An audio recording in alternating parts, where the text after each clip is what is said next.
یا ایھا النبی حسبک اللہ ومن اتبعک من المؤمنین۔ یہ سورہ انفال کی آیہ مبارکہ ہے جس کے اندر اللہ رب العالمین نے فرمایا، اے میرے محبوب، اللہ آپ کے لیے کافی ہے، اور مسلمانوں میں سے، مومنوں میں سے وہ کہ جنہوں نے آپ کی پیروی کی، ان کی غلامی آپ کے لیے کافی ہے۔ مفسرین نے لکھا کہ یہ حضرت فاروق اعظم رضی اللہ تعالی عنہ کے ایمان لانے پر آیہ کریمہ نازل ہوئی۔ نبی علیہ الصلوۃ والسلام نے اللہ رب العالمین سے دعا مانگی، یا اللہ ایک عمر دے دے، اسلام کا کام ہو جائے گا۔ اللہم اعز الاسلام بعمر ابن الخطاب۔ قیامت تک کوئی بھونکتا رہے، کسی کے بھونکنے سے کیا ہوگا؟ قیامت تک کوئی پیشاب میں منہ مارتا رہے، اسے ہمیں کیا غرض ہے؟ کہ جب رسول اللہ نے اللہ سے دعا مانگی، یا اللہ عمر کے ذریعے اسلام کو عزت دے دے۔ ما فشاند نور وساگ آؤ آؤ کند، ہر کسے بر خلقت خود می دند۔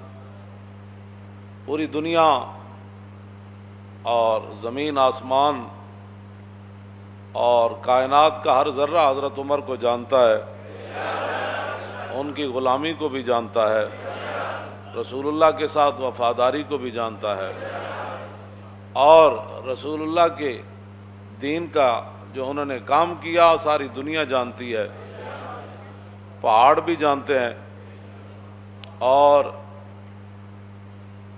جو حیوان ہیں وہ بھی جانتے ہیں۔ جب فاروق اعظم رضی اللہ تعالیٰ عنہ کو لولو نے دو دھاری خنجر جو ہے زہر سے بجھا ہوا، زہر آلود، حضرت عمر پر دوران نماز، آپ نے اللہ اکبر فرمایا یا نہیں؟ صحابہ اس بارے میں واضح طور پر یہ بات ارشاد نہ فرما سکے کہ حضرت عمر نے اللہ اکبر فرمائی یا ابھی ہاتھ ہی اٹھائے تھے تو اس نے آپ پر حملہ کر دیا دوران نماز، تو آپ کا جسم مبارک جو ہے وہ کٹ گیا اور آپ مصلی رسول کے ساتھ ہی گر پڑے۔ تو بعد میں صحابہ پھر ایک حکیم کے پاس گئے، آپ کے علاج کے لیے دور دراز اسے لینے کے لیے گئے کہ بھئی آپ آئیں حضرت عمر کا علاج کریں۔ جب وہ حکیم صاحب صحابہ کے ساتھ آ رہے تھے تو راستے میں کہنے لگے، میں واپس جا رہا ہوں، حضرت عمر کا تو وصال ہو گیا ہے۔ وہ کہنے لگے، آپ کو کیسے پتہ؟ آپ نے فرمایا، یہ جو بکری ہے نا دیکھ رہے ہیں، یہ جو فصل کھا رہی ہے یہ اس مالک کی نہیں ہے، یہ کسی اور کی بکری ہے جو غیر کا فصل کھا رہی ہے۔ اور جب تک حضرت عمر زندہ تھے تو بکریاں بھی غیر کا فصل نہیں کھایا کرتی۔ یہ اس بات کی دلیل ہے کہ حضرت عمر دنیا سے تشریف لے گئے۔ تو جو لوگ بے نماز ہیں، اور بے نماز بھی اس طرح ہیں کہ وہ جماعت کو کوئی اہمیت نہیں دیتے، کوئی شرعی مجبوری ہو تو وہ تو ہے، میں سب کے ساتھ یہ میں خطاب کر رہا ہوں، پوری امت کے ساتھ، کہ فاروق اعظم رضی اللہ تعالیٰ عنہ شدید زخمی ہو کر گر پڑے، اور لولو کو پکڑتے ہوئے مجوسی کو، اور بھی صحابہ شہید ہو گئے۔ پھر ایک صحابی نے اس کے اوپر کمبل ڈالا، اس نے پھر اپنی گردن کاٹ دی تاکہ یہ راز راز ہی رہے کہ حضرت عمر کے شہادت کے لیے کہاں سے سازش چلی۔ تو بات جو میں کرنے لگا ہوں بہت بڑی بات ہے، اگر کسی کو سمجھ آ جائے کہ فاروق اعظم رضی اللہ تعالیٰ عنہ کو اگر بر وقت صحابہ اٹھا کر گھر لاتے، بر وقت علاج معالجہ ہوتا، تو یہ تو اللہ کی تقدیر ہے، اس کی میں بات نہیں کر رہا، لیکن جو بظاہر اسباب ہیں، بر وقت حضرت عمر کا علاج ہو جاتا تو ممکن ہے حضرت عمر بچ جاتے یا کچھ دن اور امت کو فائدہ ہو جاتا، لیکن حضرت عمر وہاں، آپ کا پیٹ مبارک کٹا ہوا ہے، خون بہہ رہا ہے، اور جماعت بالکل تیار ہے، تو نہ مسجد میں افراتفری مچی، نہ کسی نے جماعت کو چھوڑا، اور دو صحابہ کی لاشیں بھی پڑی ہیں وہاں، شہید ہو گئے۔ لیکن حضرت عمر نے عبد الرحمن بن عوف صحابی رسول کو فرمایا کہ آپ کھڑے ہو جائیں، مجھے یہیں زخمی رہنے دیں، آپ نماز باجماعت پڑھائیں۔ بس اگر کسی کو سمجھ آ جائے تو بہت بڑی بات ہے۔ اتنا بڑا نقصان ہو رہا تھا، لیکن حضرت عمر نے فرمایا نہیں، جو رسول اللہ راہ دے کر گئے نا، نماز پڑھائیں آپ۔ حضرت عمر ساتھ خون بہہ رہا ہے اور صحابہ کی لاشیں بھی پڑی ہوئی ہیں، لیکن جماعت نہیں چھوڑی گئی۔ اور آج مسلمان ہر چیز چھوڑ کر جو ہے وہ چاہتے ہیں کہ مسلمانوں کو عزت ملے، ایسے نہیں ہوگا، ایسے نہیں ہوگا۔ انہی راستوں پر چلیں گے تو عزت بنے گی۔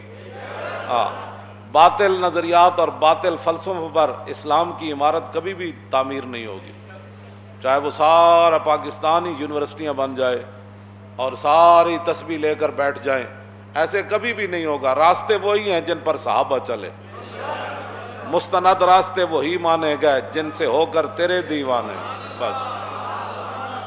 اور لوٹ آئے جتنے فرزانے گئے، اور تاب منزل صرف دیوانے گئے۔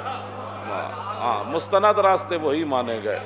کوئی لاکھوں قیامت تک بڑبڑ کرتا رہے اور لاکھوں نئے نئے نظریات نکالتا رہے، نظریات وہی ہیں، راستے وہی ہیں جن پر صحابہ چلے، اور چل کر پوری دنیا کو بتایا کہ کی محمد سے وفاتوں نے تو ہم تیرے ہیں، یہ جہاں چیز ہے کیا لوح و قلم تیرے ہیں۔ اب تو مسجدوں میں جمعہ پڑھنے کے لیے بھی لوگوں کو پریشانی ہوتی ہے کہ مسجد وزیر خان میں لبیک والے جمعہ پڑھنے نہ جائیں۔ گلائے جفائے وفا نما حرم کو جو اہل حرم سے ہے، کسی بت کدے میں بیان کروں تو صنم بھی کہہ دے ہری ہری۔ اور میں کیا جڑے پہلے تمبو تھے لگتے سن وہ بھی نہیں، آرڈر ہویا بھئی یہ تمبو بھی نہیں لانے، کیونکہ مسلمانوں نے یہاں آج اپنا شوکت اسلام کا اظہار کرنا ہے۔